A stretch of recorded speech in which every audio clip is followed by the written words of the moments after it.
internet Mak TV dalee nag jàmm tey ñu ngi fii ci Hann Village ci commune Hann Bel-Air tey nag dañuy dalal gan gu mag ki nga xamante ne mi ngi tudd Momar Gningue nag ñëpp xam nañ ko fii ci Yaraax ndaxte daan na liggéey ci maire bi dañ koy bàyyi mu dugg mu présenté boppam après ñu jàll ak yéen ci waxtaan bi Momar nuyu nañ la. maa ngi lay fay Ali man maa ngi tudd Momar Gningue maa ngi dëkk fii ci Hann Village ci commune Hann Bel-Air comme ni nga ko waxee rek fii laa juddoo fii laa jàngee fii laa yaroo de 2009 à 2014 maa ngi doon liggéey ci commune Hann Bel-Air comme chef de cabinet du maire de Hann. comme chef de cabinet du maire de Hann Bel-Air muy monsieur Babacar Mbengue moo nekk maire actuel ba léegi yow tey maanaam lan moo la génnee ci maire bi. waaw lu ma génne ci maire bi mun naa ne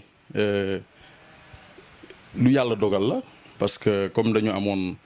benn contrat bu ñu lié woon ak askan wi muy dañu ñëw ci mairie bi de 2009 suñu mandat war a jeex 2014 comme ni nga ko xamee bi ñu ñëw ci mairie bi dañu ñëw en coalition bi ñu ñëwee en 2014 yàlla def coalition Benno Bokk Yaakaar bi nga xam ne moom la ñu àndoon coalition bi éclaté donc ci éclatement boobu taxawu Ndakaaru ci lu juddu donc l'actuel maire moom mu préféré dem taxawu Ndakaaru man ma préféré des Benno Bokk Yaakaar jaa fekk moom moo génn vainqueur donc mu continuer mandat am ñun ñu génn dem defi leneen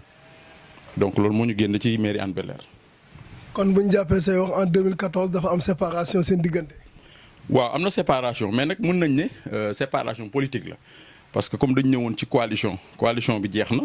donc c'est évident que bu ñu eggee ci évaluation mooy fin de mandat bi suñu jubawul ci ay clause politique mën a àndaat autour d'une coalition politique c'est normal que ku nekk demal sa bopp man j'ai opté d'être dans la majorité présidentielle à l'époque desoon ci Benno Bokk Yaakaar moom mu dem ànd ak Khalifa Sall nekk taxawu Ndakaaru donc loolu moo tax mujj ñu woon ànd ci échéance 2014 yi. ok loolu moo taxoon mujj leen ànd ci échéance 2014 tey maanaam yow nga liggéey ci mairie liggéey ci commune bi tey maanaam commune Hann Bel-Air bi nga fa nekkee ak ba bi nga bàyyee ak ba fi mu toll nii tey maanaam ban jàngat nga ci am commune bi mi ngi teg tànk ci kanam wala dafa toog fi mu toog wala dafa dellu ginnaaw. waaw Ali loolu nag buñ kiy wax mën nañ ci wax ak aisance bu am solo parce que mën nañ ne bu ñuy ñëw ci mairie bi en 2009 xëj na dañ ko fekkoon ci benn statut moom la ñuy wax commune d'arrondissement donc bi ñuy ñëw 2009 xëj na mairie bi amuloon assez de ressources ba li nga xam ne moom la askan bi doon xaar réellement ci politique locale bi mu mën ko matal mais mën nañ ne de 2009 à 2014 bi ñu egsee muy équipe bi nga xam ne Babacar Mbengue moo ko jiite woon jéem nañu c'est-à-dire gën a ubbeeku gën a waxtaan ak askan wi daf ay jéego c'est vrai que pour ne pas être nihiliste mairie bi am na fu mu jugee am na fu mu egsi tey mais statut de 2014 à nos jours am na changement bu rëy parce que dañu def lu ñuy wax réforme muy acte 3 de la décentralisation donc mairie yi gën a am ay ressources seen koom-koom gën a yokku donc lu mel ne commune bu mel ne Hann Bel-Air ci commune yi gën a am koom-koom ci Sénégal ci la bokk donc bu ñuy évaluer ñun tey dañuy évaluer 2014 2021 bi ñu nekk parce que loolu mooy li nga xam ne mun nañ ci def jàngat mais le 2009 à 2014 mun nañ ne statut commune d'arrondissement la woon mairie bi defoon na ay jéego vraiment pour réorganiser waat administration bi pour tegaat yeneen services yu bees gën a orienter sa politique par rapport ak fi nga xam ne moom la bëgg a jëmee mairie bi. acte 3 de la décentralisation mooy maanaam bi mu duggee koom gi dafa gën a yokk maanaam Yaraax waroon changer xar kanam tey maanaam yow ban changement nga gis ak lan nga gis mairie bi réaliser ko de 2014 à 2021. waaw 2014 à 2021 su may wax dama naan mairie bi en fait dafa taxaw demul ni mu war a demee parce que bu mu ne dafa taxaw mooy que ne li mu am ci koom-koom par rapport ak li mu def ci ay réalisation waroon na mën a gën a gaaw parce que xam nga nit moom booy wax c'est-à-dire doone dit deful dara parce que loolu ku koy wax rek pour mën àndaloog sa xel te ñi fi nekk ay doomu Yaraax lañ comme ñun gënuñu leen bëgg dëkk bi gënuñu leen engagé wu te ñu ngi def seen kéem kàttan pour faire bouger les choses mais mbir yi tamit dafa nekk ci lu ñuy wax problème de planification parce que bu fekkee ne am nga alal te yow xamuloo fi nga koy dugal amaana na nga ko fa war a defee doo ko fa defee wala boo koy def aussi doo ko def ak setaayu loxo bi ci war parce que am na ci yenn chantier yoo xam ne tey buñ ko gisee ñun daf ñuy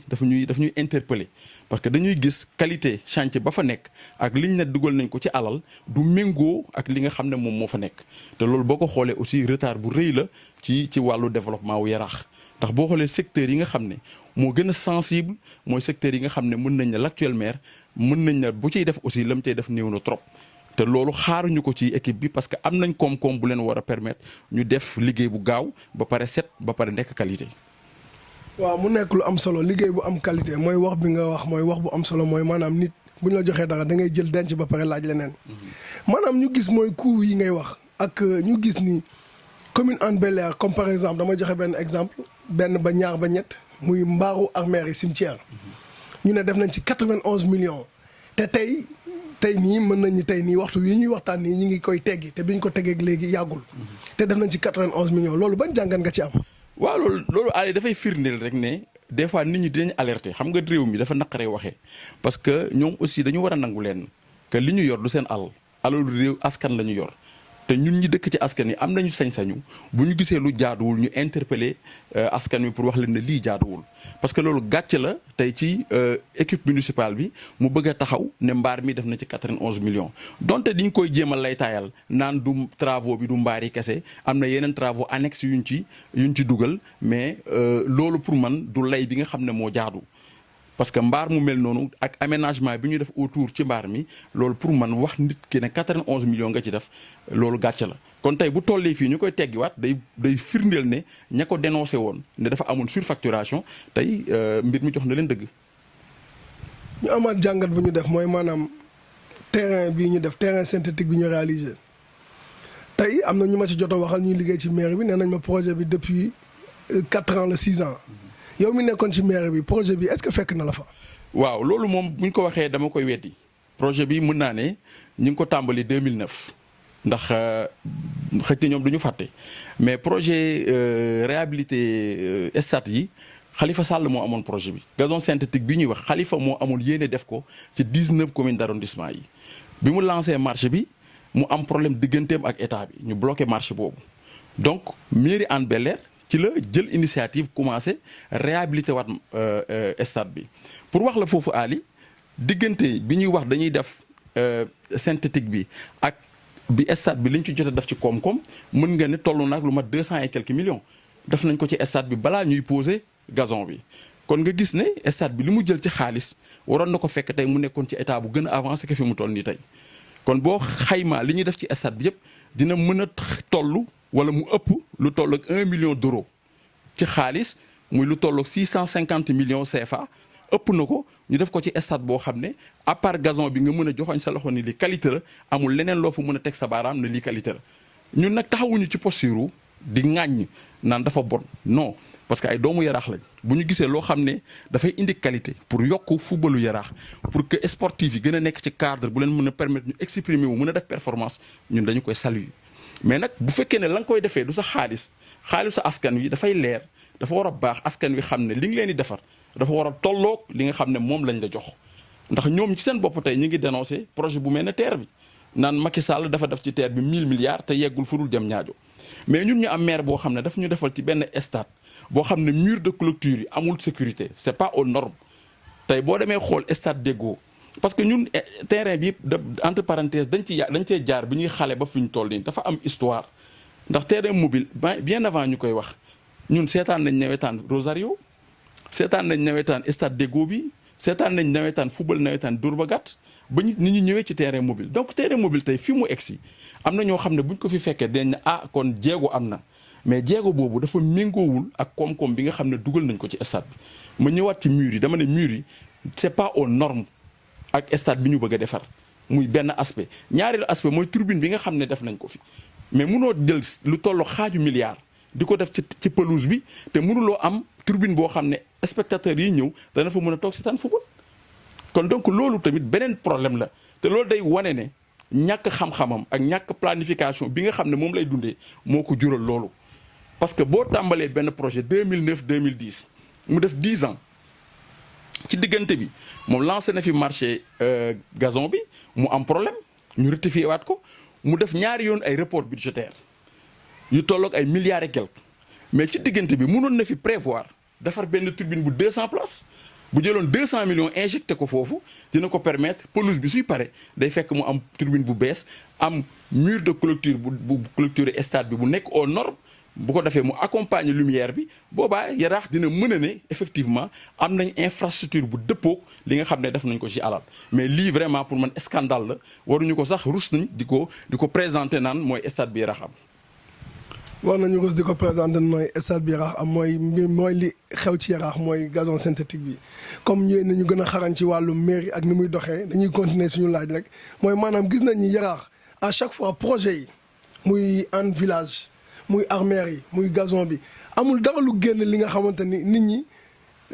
dinañ ko rafetlu à 100% mais lan moo waral loolu comme bu Hann Village bi maanaam pavage bi fi xewoon tey loolu ci mën a leeral. waaw foofu li ñu ciy wax rek di nga projet moom dafa am ñaari mbir yoo xam ne moo ko sous-tendre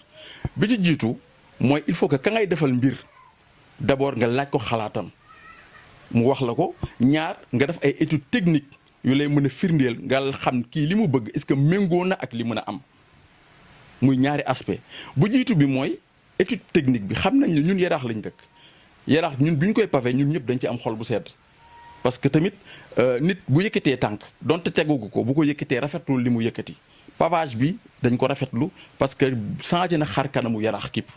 mais nag qualité bi lañ ca doon séentu yëpp gisuñu ko ci lenteur yi aussi doon na problème te loolu yëpp lu ko indi mooy dafa am étude bu jiitu mooy que Yaraax képp dafa am problème réseau assainissement la am ndax bokk na ci dëkk yi njëkk am réseau ci département Dakar mais bu dee réseau bi fi nekk dafa vétus mënatul contenir capacité population bi fi nekk da doon jaatu balaa ngaa teg dara ci kawam nga aménager waat assainissement bi ba pare soog a def sa aménagement mais loolu maire bi xam na ko parce que amul dara lu ko réer ci pavage ci assainissement wu Yaraax képp ndax yàgg nañ ko ci interpeller zone yi am problème xam na ko zone yi nga xam dañ fa war a def extension pour mën fa teg pavage xam na ko mais loolu yëpp bu ko occulté wu pour bëgg a yàkkamti pressé wu parce que boobu campagne bi da doon dikk si mu bëgg a teg pavé yi pour yaakaar ne dina ko permettre mu gagner Hann Village donc précipitation mooy jur li pour wax la rek c'est des projets yoo xam ne day baax trop mais c'est-à-dire politique gi ñu ci laxas ak yàkkamti gi ci nekk mooy jur après nga gis li mu jur li mu indi. ñu gis ni Yaraax tamit maanaam ci côté yëpp côté jeunesse bi nga xamante ne moo ëpp solo dañoo gis jeunesse Yaraax amuñu dara ci li ñu jàpp tey maanaam ñun ñi nekk ak ñoom di dund ak ñoom li ñuy wax xam nañ ko maanaam amuñu. On les accompagne pas à la recherche d'emploi à la formation ni à rien du tout te loolu wàllum maanaam gox la commune d'arrondissement tey loo ñu mën a wax ci loolu ak tey lan mooy solution bi ci loolu. waaw xam nga tamit xam nga affaire emploi dafa nekk loo xam ne tey problématique bu rëy la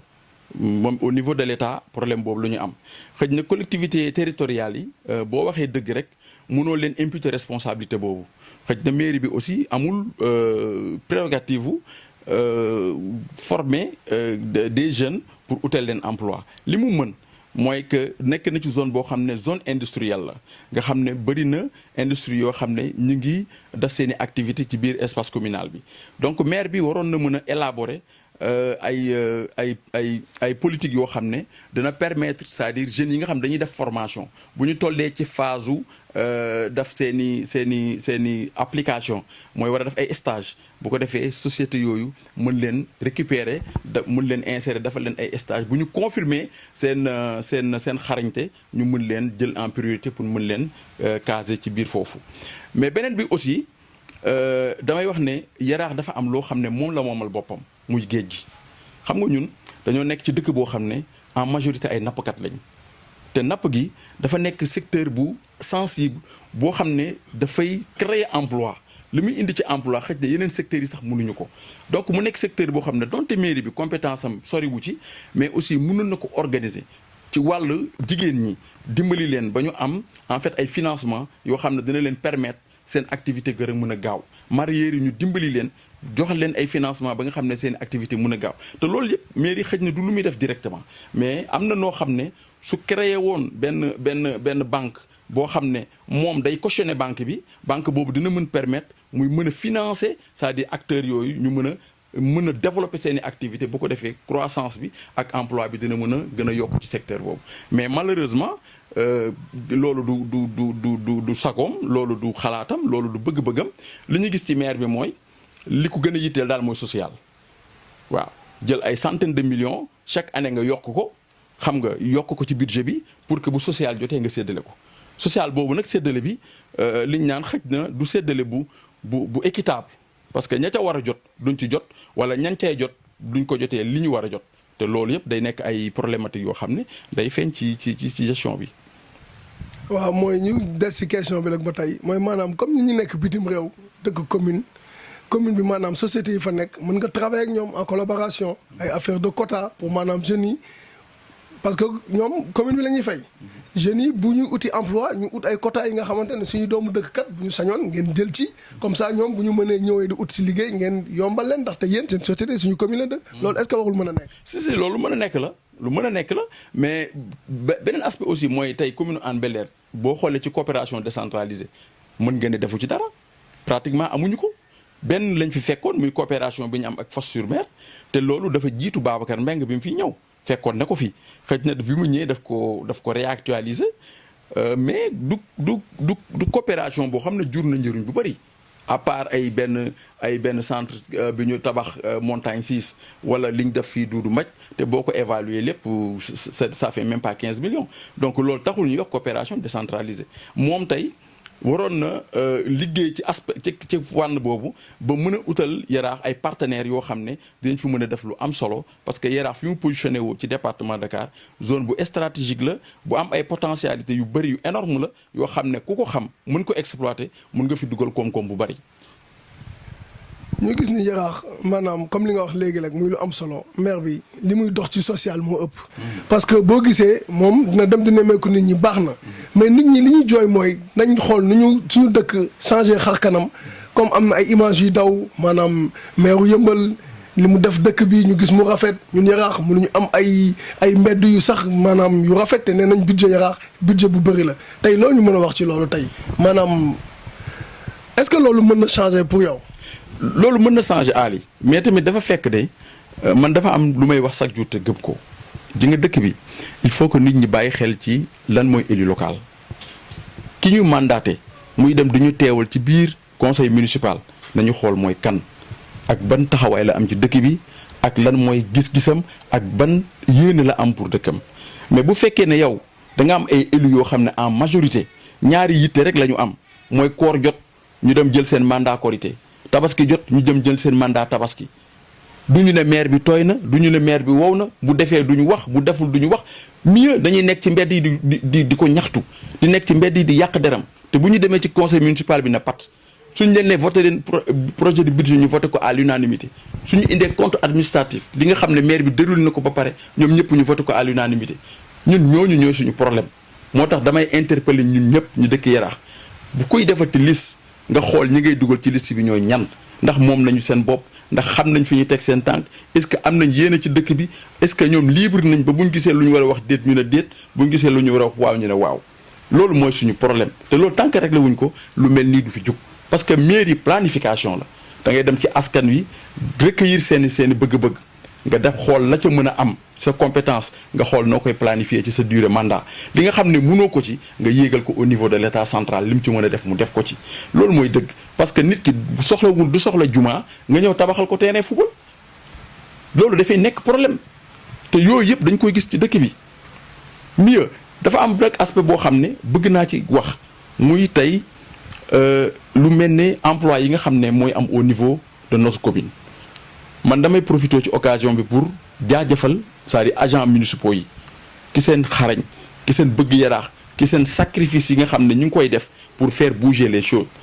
ñooñu duñu ay politique mais ay agents lañ yoo xam ne 24 heures sur 24 ñu ngi ci terrain bi di liggéey pour Yaraax jëm kanam mais nag ki leen jiite moo amul c'est-à-dire fulaak fayda gu toll ni la ñuy daj ci mbedd mi moom mu ñëw taxaw dooleel leen Ali boo xoolee installation anarchique bi am installation sauvage bi am ci route de Rufisque bi nga gis suñu agent yi nga xam ne ñoo nekk service technique lu nekk dañ koy daj ci mbedd mi mais après du am résultat parce que ki nga xam ne moo war a taxaw dooleel leen jox leen ay moyens fulaal leen loolu du yitteem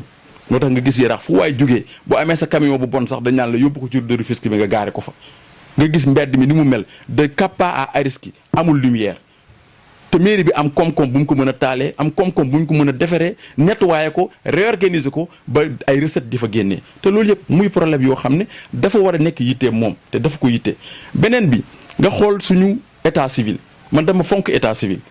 mais tey ñu am problème bu rëy ci suñu état civil yi bien vrai que mairie bi mi ngi jéem a réorganiser waat état civil yi mi ngi koy équipé waat mais bu fekkee ne yow da ngay dooleel état civil bi mais agent yi fay liggéey nga mettre leen en rade loolu amul njëriñ tey ngi ñëw état civil bu mel ne en village agent yi fi nekk yëpp benn agent moo ci am CDI muy officier d'état civil ñi ki des ñëpp ay contractuel lañ salaire yi ñu leen di fay méngoowul ak sacrifice ak liggéey bi ñuy def nga dem état civil bu Hann-sur-Mer officier d'état civil bu fa nekk daanaka dem na retraite ñaari agent ñoo fa nekk ñu permanent ñi ki des ñëpp ay contractuel lañ te presque ñoo yenu liggéey bi te maîtriser nañ ko mais loolu war nañ ci wax ñooñu dañ leen war a xoolaat seen statut dañu war a xoolaat nu ñu leen di jàppalee defal leen formation fay leen lu ñu méngool bu ko defee ñu mën a gérer liggéey parce que état civil moo yor suñu tey waaye tamit moo yor suñu suba noonu la demee aussi ci wàllu santé bi boo xoolee suñu centre de santé bi lu nekk wax nañ ko ci mais dama jàpp ne li ñuy wax ne ñoom di ko bàkkoo ne def nañ ko ci centre bi méngoowul ak li nga xam ne boo duggee ci centre bi moom nga fay gis centre Hann-sur-Mer bi ku fa dugg da ngay am gàcce da ngay rus parce que da ngay xam ne centre bi mairie bi lim ci war a def ci koom-koom am ko defu ko ci ndax santé nag dafa nekk loo xam ne mën naa ne la super priorité la déjà centre bi fi mu nekk nappe bi baaxul dañuy am problème électricité dañuy am problème assainissement da ngay gis locaux yi dafay commencer di détériorer wu mais loolu yëpp war nañ ci def jàngat def un bon projet boo xam dañuy def extension ci kaw comme centre mariste bi moderniser ko ut ay agents yu compétent teg leen fa loolu nag dafa war a nekk un projet boo xam ne mairie bi daf koy dérouler ci durée benn mandat waaye jël benn 100 millions rek dugal ko rek taxaw di bàkku naan jënd naa ay appareils def naa 100 millions or que li nga xam ne mooy infrastructure bi yaa ngi koy bàyyi muy détériorer de jour en jour di yàqu loolu taxul ñuy wax politique vraiment man dama gis ne daal Ali li am ci Hann Bel-Air war na interpeller kenn ku nekk ci ñun mu xoolaat ko xam ne mbir yi bougé wul.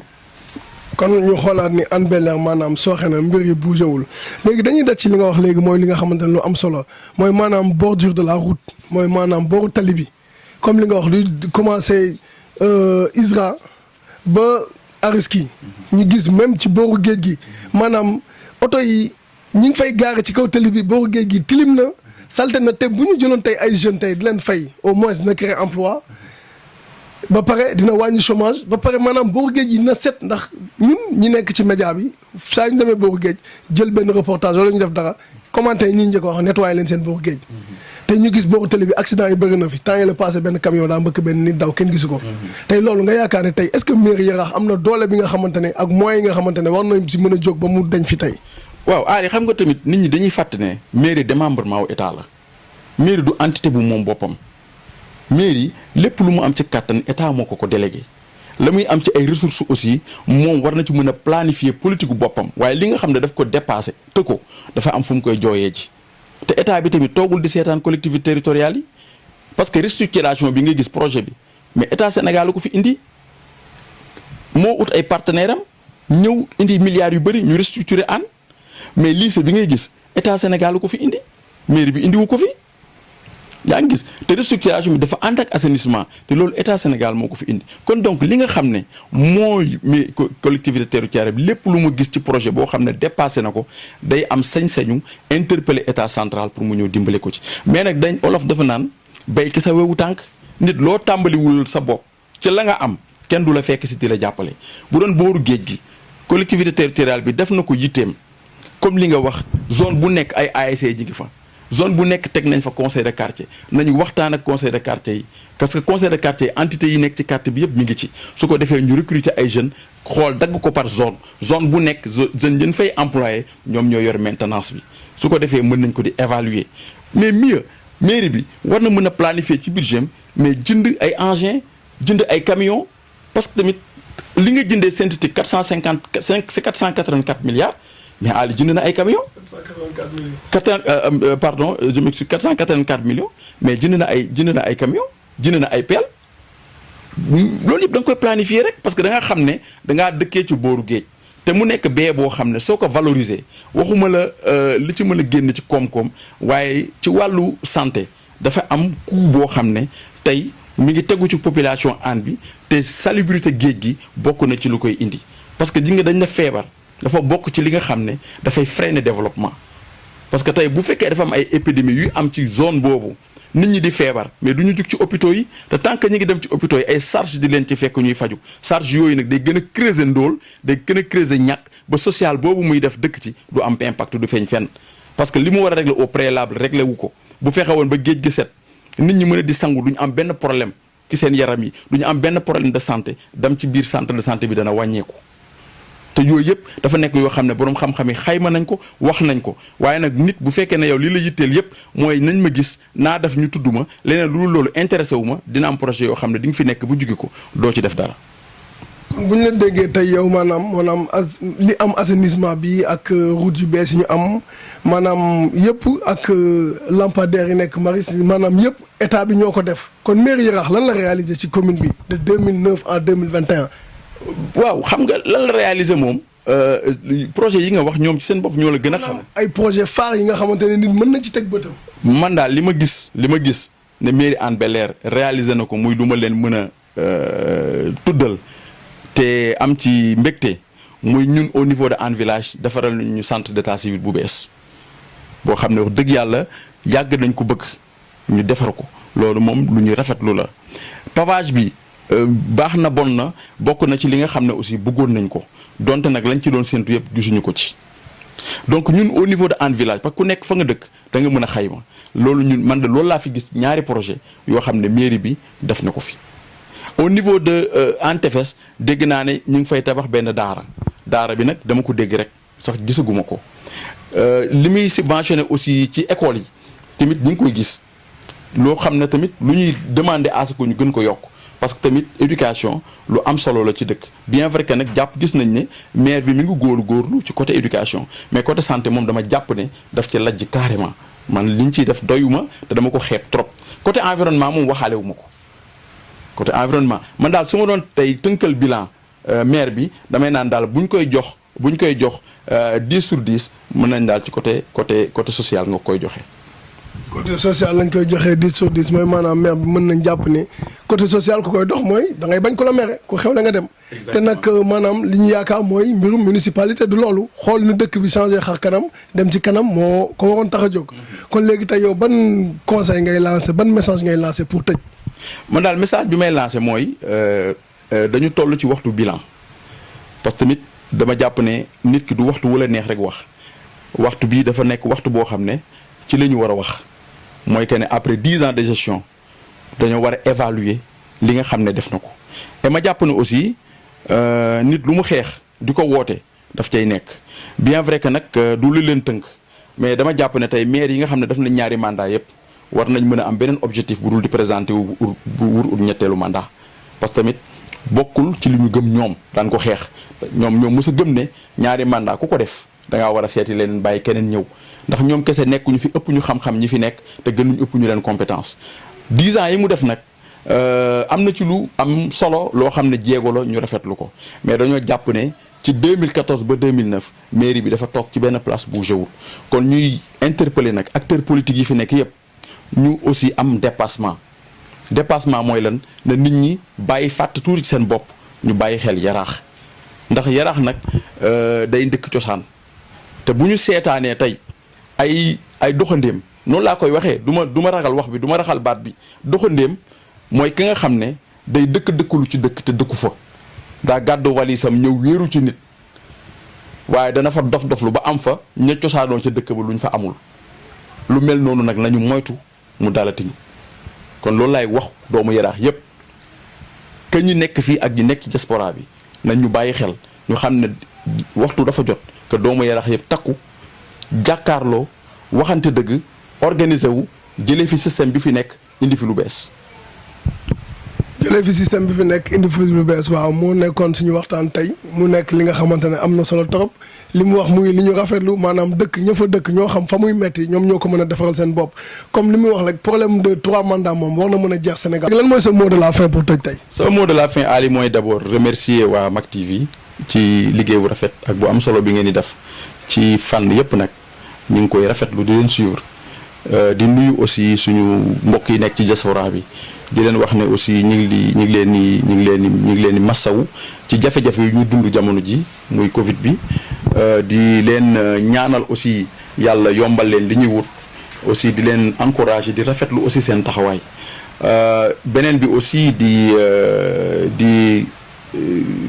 ñaanal aussi suñu mbokku chrétiens yi nga xam ne ñi ngi génn ci weer bu sell doon ci jaamu yàlla lépp li nga xam ne def nañ ko ci ñaan ko yàlla na ko yàlla tuur muy jàmm ak xéewal ci réew mi donc di woote aussi que dëkk bi nit ñi bàyyi xel ne réew mi ñun ñoo ko moom yàqu ko waruñu kon donc ñu gën a bàyyi xel loolu ñu ànd ak dal ñun ñëpp doon benn liggéey ngir intérêt an loolu mooy li ñu jëriñ tey mooy li ñu jëriñ suba donc maa ngi sant ñëpp di gërëm ñëpp di nuyu waa Yarax yëpp di nuyu waa diaspora bi jërëjëf